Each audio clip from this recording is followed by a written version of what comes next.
नमस्कार, आप देख रहे हैं इंडिया वॉइस। मैं हूं आपके साथ साक्षी केसरी और बड़ी खबर से शुरुआत करते हैं। आपको बता दें कि ज्ञानव्यापी मामले में आज सुनवाई पूरी हो गई है। वाराणसी जिला कोर्ट में आज की सुनवाई पूरी हुई है। ज्ञानव्यापी पर कोर्ट का फैसला कोर्ट ने सुरक्षित रख लिया है और कल फैसला आएगा जिला कोर्ट की ओर से। कोर्ट ने कल तक के लिए फैसला सुरक्षित रख लिया है। ज्ञानव्यापी मामले पे आज सुनवाई हुई जिला कोर्ट में और फैसला सुरक्षित रख लिया गया है और संभावना है कि कल फैसला सुनाया जाएगा जिला कोर्ट की तरफ से। सुप्रीम कोर्ट की तरफ से आदेश है कि जिला कोर्ट को 8 सप्ताह में फैसला सुनाना है इस पूरे मामले को लेकर के। तो ऐसे में आज की जो सुनवाई थी वो पूरी हो गई है और कोर्ट ने अपने फैसले को सुरक्षित रख लिया है और संभावना है कि कल जिला कोर्ट का फैसला सामने आएगा। कोर्ट ने कल तक के लिए फैसला सुरक्षित रख लिया है और कल डिक्लेयर करेंगे। अभिषेक झा हमारे रिपोर्टर जुड़ गए हैं ज्यादा जानकारी के साथ। अभिषेक, चूंकि आज की सुनवाई पूरी हो गई है, कोर्ट की तरफ से फैसला भी सुरक्षित रख लिया गया है, लेकिन क्या उम्मीद जताई जा रही है, सुनवाई में क्या हुआ? सुप्रीम कोर्ट के निर्देश के अनुसार सबसे पहला मामला जो था वो इस मामले की मेंटेनेबिलिटी को लेकर के था, यानी कि पोषणीयता को लेकर के। यानी कि मुस्लिम पक्ष ने जो आपत्ति दाखिल की थी कि 1991 के स्पेशल वर्शिप एक्ट के तहत ये सुनवाई यहाँ पे नहीं कर सकती, आपका इस ट्रायल कोर्ट के अधिकार क्षेत्र के बाहर है, उस पर दोनों पक्षों ने अपनी अपनी राय रखी है, अपने अपने तर्क रखे हैं और उन तमाम तर्कों को सुनने के बाद कल दोपहर के बाद का वक्त दिया है। कल इस पर संभवतः फैसला आ सकता है कि क्या 1991 के दायरे में ये श्रृंगार गौरी दर्शन का मामला आता है या नहीं आता है। कुल 23 वकील थे दोनों पक्षों के मौजूद। दोनों तरफ से अलग अलग तर्क दिए जा रहे थे। जहां हिंदू पक्ष के वकील ये कह रहे थे कि यहाँ पे नमाज भले ही पढ़ी जाती हो, लेकिन जो प्रॉपर्टी का राइट है और जो दूसरे अन्य राइट है, यानी कि जो मूल चरित्र है इस ज्ञानवापी परिसर का, वो हिंदू मान्यताओं के हिसाब से है। और वहीं पर मुस्लिम पक्ष जो है 1991 का हवाला देते हुए कह रहे थे कि ये चरित्र बदला नहीं जा सकता है, क्योंकि यहाँ पे सालों से यहाँ पे मस्जिद में नमाज पढ़ी जा रही है।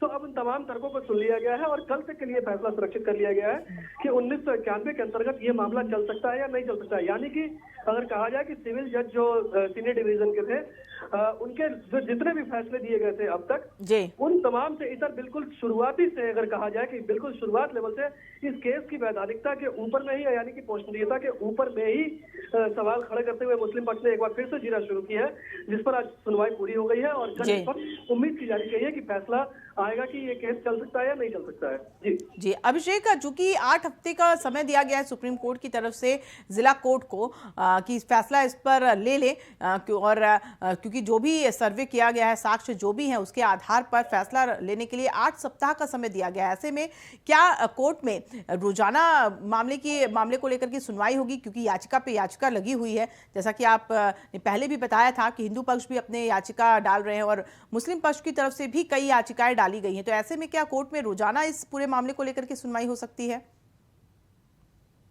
सुप्रीम कोर्ट की ओर से जो समय दिया गया है उसके मुताबिक कहने का है कि सबसे पहले इस केस की वैधानिकता, यानी श्रृंगार गौरी नियमित दर्शन पूजन मामले में क्या वैधानिकता है, क्या 1991 का मामला या 1991 का जो स्पेशल वर्शिप एक्ट है वो कहीं ब्रीच हो रहा है या नहीं हो रहा है। सबसे पहले इसकी जांच होगी। अगर वो सही साबित हुआ जाएगा और उसके पक्ष में अगर फैसला आता है तो उसके बाद जो तमाम याचिकाएं, यानी कि सिविल जज की तरफ से जो भी आदेश दिए गए थे, उनकी समीक्षा होगी। तो एक समीक्षा का पहले शुरुआती दौर में चलेगा। उसके बाद 8 हफ्तों के भीतर में इनको जिला जज जो AK विश्वेश है, इनको फैसला सुनाना है और तमाम पहलुओं की जांच होगी।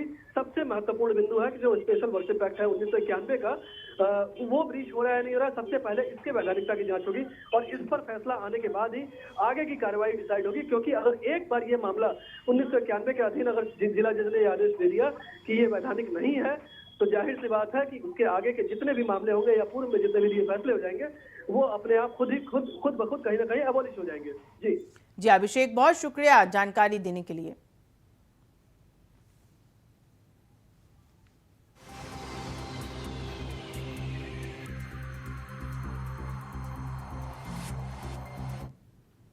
और बड़ी खबर का रुख करते हैं जो कि वाराणसी से। आपको बता दें कि गंगा में नाव पलटने से बड़ा हादसा हो गया है। नाव में सवार 5 लोग लापता बताए जा रहे हैं, तो वहीं 2 को बचा लिया गया है। बता दें कि नाव में कुल 7 लोग सवार थे और पुलिस ने 2 लोगों के शव को बरामद कर लिया है। 3 अभी अन्य लापता हैं जिनकी तलाश जारी है। बता दें आपको कि 5 लोग लापता पहले थे, लेकिन उन 5 में से 2 लोगों के शव को बरामद कर लिया है पुलिस ने और अभी 3 लोग लापता हैं। इसके पहले 2 लोगों को सुरक्षित बचा भी लिया गया था। नाव में कुल 7 लोग सवार थे। पहले भी कई बार नाव हादसे हो चुके हैं। भेलूपुर थाने के प्रभु घाट के सामने यह हादसा हुआ, जहां पर नाव पलट गई गंगा नदी में और 7 लोग सवार थे इस नाव में।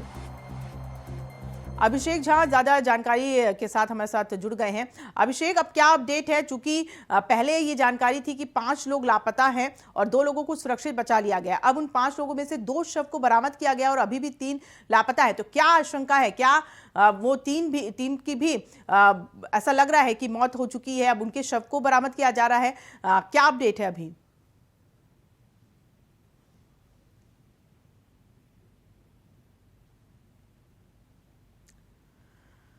तो आगे भी जानकारी हम लेते हैं हमारे रिपोर्टर से, क्योंकि ग्राउंड पर हैं और ग्राउंड पर जो जानकारी मिल रही है वो हम आपके साथ साझा कर रहे हैं। पुलिस ने 2 लोगों के शव को और बरामद कर लिया है। अभी 3 लोग लापता हैं जिनकी तलाश की जा रही है और पहले भी 2 लोगों को सुरक्षित बाहर निकाल लिया गया था। लेकिन अभी दुख की खबर ये है कि जो 5 लोग लापता हुए थे गंगा में डूबने से, उन 5 में से 2 के शव को बरामद किया गया है। दुखद खबर है।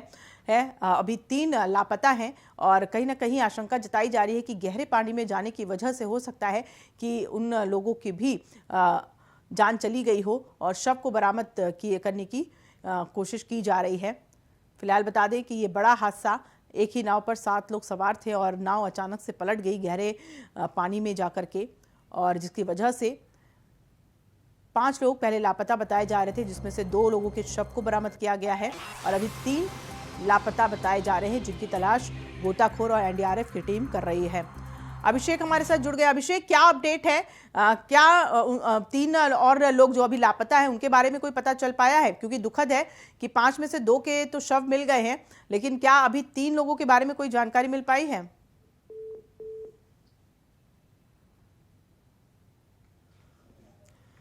अभिषेक, मेरी आवाज मिल रही है आपको? यार बार बार कट। तो अभिषेक से हम जानकारी लेंगे। फिलहाल जो जानकारी मिल रही है, रेस्क्यू का काम किया जा रहा है, एनडीआरएफ की टीम लगी हुई है, गोताखोर लगे हुए हैं और कोशिश की जा रही है कि 3 और लोगों का पता चल सके। क्योंकि पहले जो है जानकारी थी कि 5 लोग लापता हैं, जिनमें से 2 का शव मिला है। 2 की दुखद खबर सामने आई है कि 2 लोग नहीं बचे हैं, लेकिन अभी 3 लोगों की तलाश की जा रही है।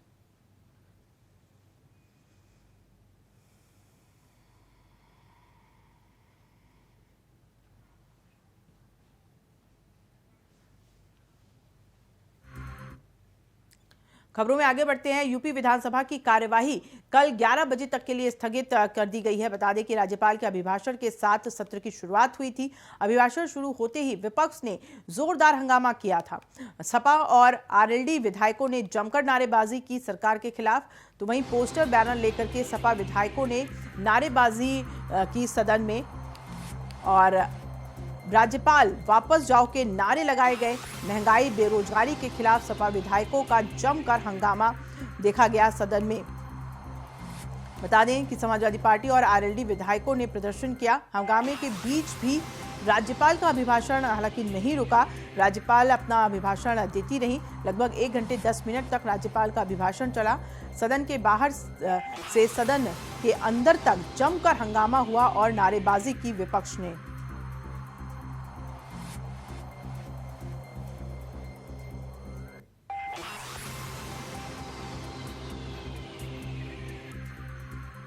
यूपी में हवाई सेवा बेहतर करने पर जोर दिया गया। विपक्ष के द्वारा 5 अंतर्राष्ट्रीय एयरपोर्ट बनाने की भी डिमांड की गई।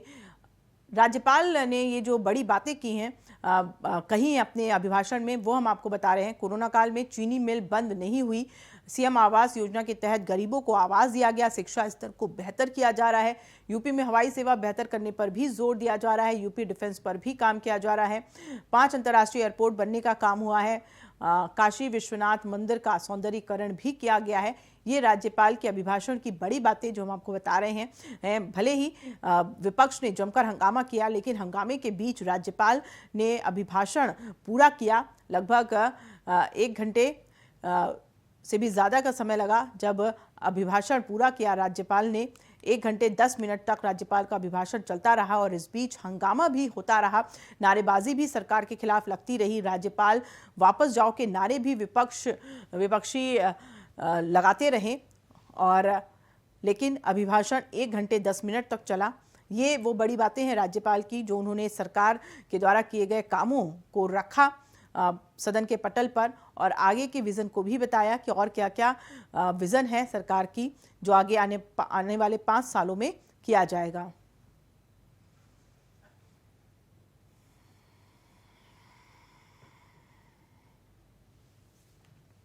वहीं यूपी विधानसभा सत्र शुरू होने से पहले सीएम योगी ने प्रेस कॉन्फ्रेंस की।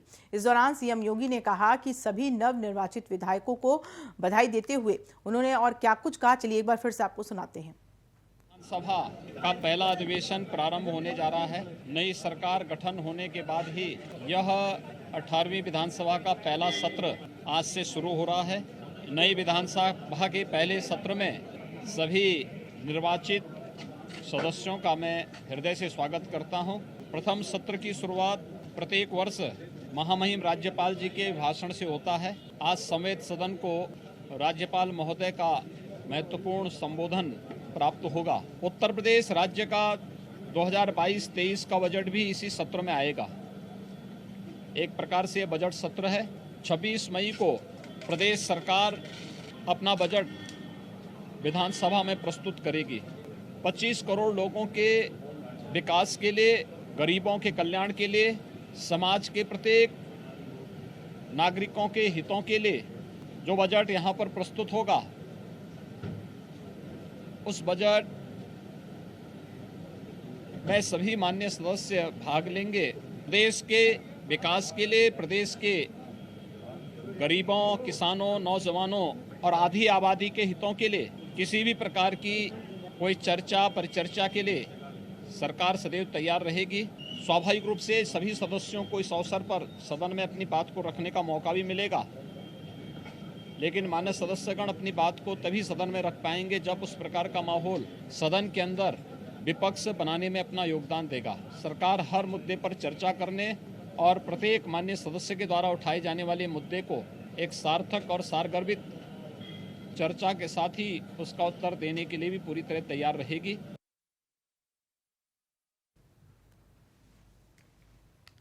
और खबरों में आगे बढ़ते हैं। मनी लॉन्ड्रिंग के आरोप में गिरफ्तार झारखंड की निलंबित महिला आईएएस अधिकारी पूजा सिंघल से ईडी की टीम लगातार पूछताछ कर रही है। बता दें कि सोमवार को पूजा सिंघल से पूछताछ के पहले ईडी ने डॉक्टरों द्वारा उनका चेकअप करवाया।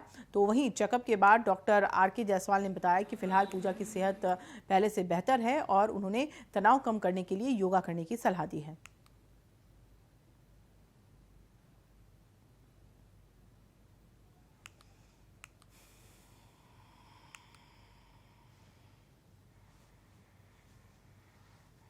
परफेक्टली फिट है, ब्लड प्रेशर नॉर्मल है, पल्स नॉर्मल है, ऑक्सीजनेशन नॉर्मल है, कोई कंप्लेंट नहीं है, रिलैक्स भी कुछ है, कुछ टेंशन तनाव तो है ही। मैंने उन्हें विपश्यना और आनापानसति योग करने की सलाह दी बस। सर ये ईडी जो है कह रहा है कि मैडम का तबीयत बार बार खराब हो जा रहा है। नहीं, अभी खराब नहीं है, जिसकी वजह से पूछताछ में जो प्रॉपर पूछताछ होना चाहिए नहीं हो पा रहा। नहीं, अभी तबीयत अपडेट रिपोर्ट है और कौन कौन योग और क्या क्या सलाह दिए आप? मैंने आज जो है इसमें तो आज जो है बीपी, पल्स, टेम्परेचर, ऑक्सीजनेशन सब कुछ नॉर्मल है, एकदम 100% नॉर्मल है, कोई कंप्लेन नहीं है। तो ईडी के सवालों से पूजा सिंघल की टेंशन बढ़ी है और ऐसा बताया जा रहा था क्योंकि तबीयत थोड़ी नासाज है, इसलिए डॉक्टर को भी बुलाया गया। लेकिन डॉक्टरों ने चेकअप करने के बाद ये स्पष्ट किया कि पूजा सिंघल पूरी तरीके से ठीक है, किसी तरीके से उनकी तबीयत खराब नहीं है, बस थोड़ा टेंशन में है। उसके लिए योगा करने की सलाह डॉक्टर ने दी है।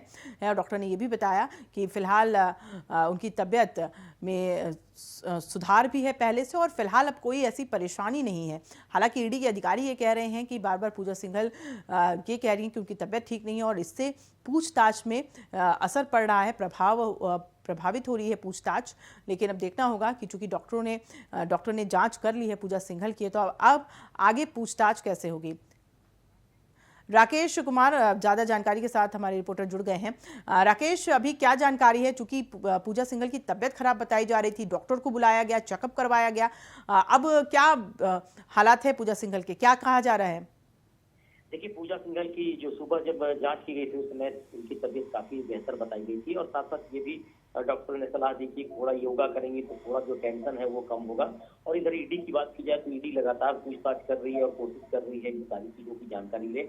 आज का डेवलपमेंट इस तरह से है कि आज साहिबगंज के डीएमओ को बुलाया गया है कुमार को और खास करके उनसे पूछताछ की जा रही है कि उस इलाके में जो अवैध माइनिंग हो रही थी उसमें किस तरीके के लोगों का हाथ है, कौन कौन से लोगों का वर्चस्व वहाँ कायम है और साथ साथ कहाँ कहाँ किस तरीके से पैसे भेजे जा रहे थे। इन सारी चीजों को लेकर हो सकता है कि पूजा सिंघल के सामने उनकी बातचीत कराई जा रही होगी, क्योंकि पूजा सिंघल का ना उस समय अभी जो थी सचिव थी इस विभाग की, तो कुल मिलाकर ये कहा जा सकता है कि ईडी की टीम पूरी तरह से तहकीकात में लगी हुई है और अभी चीजों को खंगाला जा रहा है। जी राकेश, बहुत शुक्रिया जानकारी देने के लिए।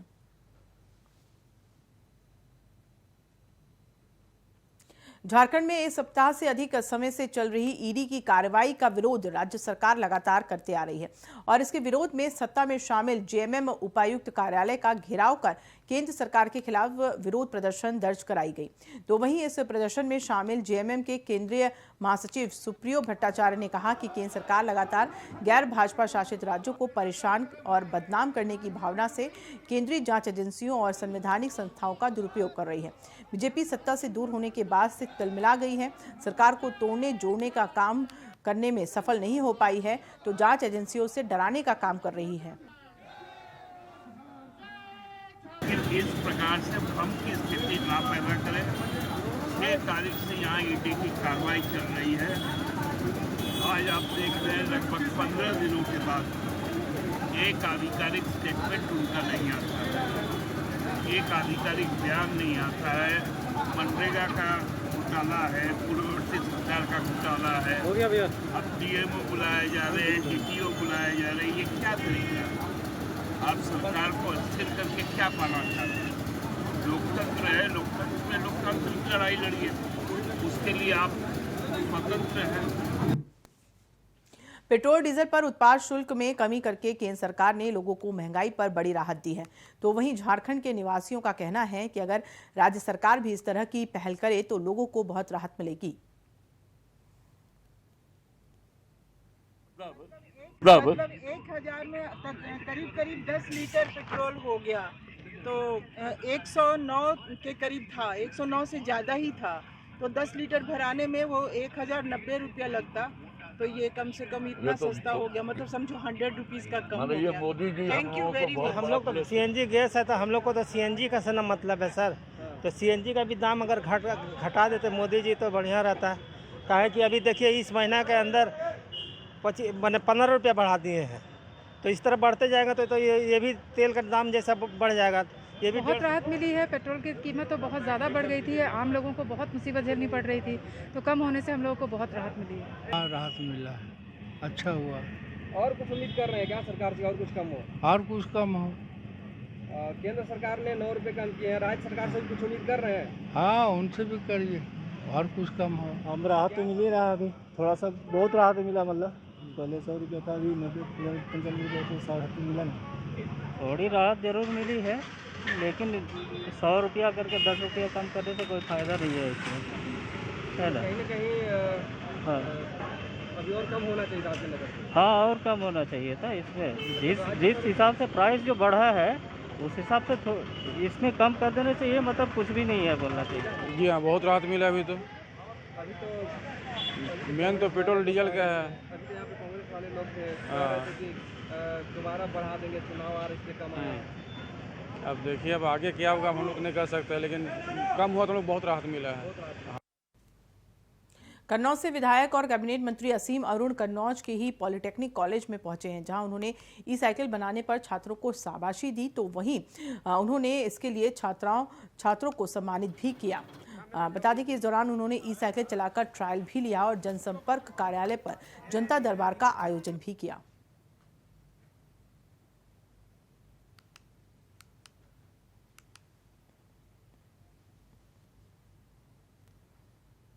कन्नौज के नगला गांव में मामूली विवाद इतना बढ़ गया कि मामा ने भांजे की हत्या कर दी। बताया जा रहा है कि मृतक सुनील अपने मामा के घर गया था, जहां मामूली बात पर मामा और भांजे में विवाद हो गया। विवाद इतना बढ़ गया कि भांजा मामा को अपशब्द कहने लगा, जिससे नाराज मामा ने भांजे पर कुल्हाड़ी से हमला कर दिया और मौत के घाट उतार दिया। बाद में आरोपी को कोतवाली पहुंचाया गया। पुलिस के सामने आरोपी ने आत्मसमर्पण कर दिया।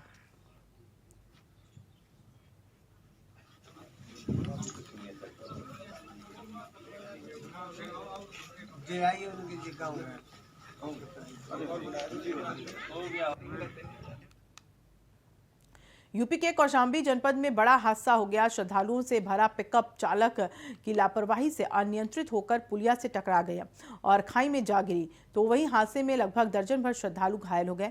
बता दें कि पिकअप वाहन में सवार लोगों की चीख पुकार सुनकर आसपास रहने वाले ग्रामीणों की नींद खुली और दर्जनों की संख्या में गांव के लोग मौके पर पहुंचकर पुलिस को सूचना दी और लोगों को निकालने में जुट गई। बता दें कि ये सभी लोग शारदा माता के दर्शन करने मैहर जा रहे थे।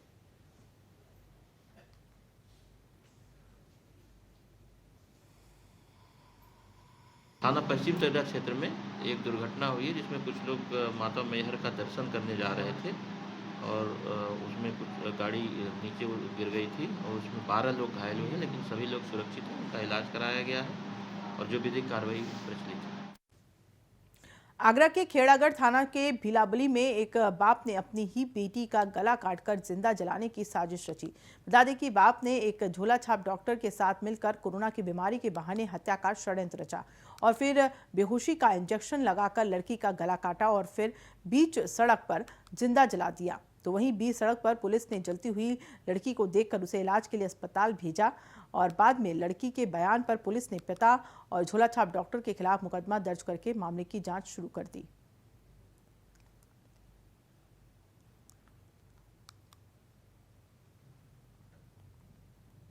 इसका इलाज हुआ और इससे और पूछताछ हुई लड़की से, तो बोलने लायक हुई, तो इसका बयान कराया गया। बयान में इसने ये बताया कि मेरे फादर मुझे यहाँ लेकर आए थे, एक दूर के रिश्तेदार संजय हैं, उनके यहाँ लेकर आए थे और उन्होंने मेरे ड्रिप लगाई थी इलाज कराने के बहाने, कोरोना का इलाज कराने के बहाने ड्रिप लगाई थी। उसके बाद मैं बेहोश हो गई थी और मुझे कुछ नहीं पता। बाद में ये मंगल जो है, मंगल की गिरफ्तारी इसमें हुई। ग्रेटर नोएडा में दबंगों के हौसले किसी से छिपे नहीं हैं। आलम यह है कि दबंग एक के बाद एक दबंगई की वारदात को अंजाम देते हुए नजर आ रहे हैं। ताजा मामला NH 91 हाईवे के लुहारली गांव के पास टोल प्लाजा का है, जहां टोल प्लाजा पर गाड़ी पहले निकालने को लेकर 2 कार चालकों में जमकर मारपीट हुई। मारपीट की पूरी वारदात टोल प्लाजा पर लगे CCTV कैमरे में कैद हो गई। पीड़ितों ने इसकी शिकायत पुलिस में की है। आगे पुलिस ने एक्शन लेने की बात कही है।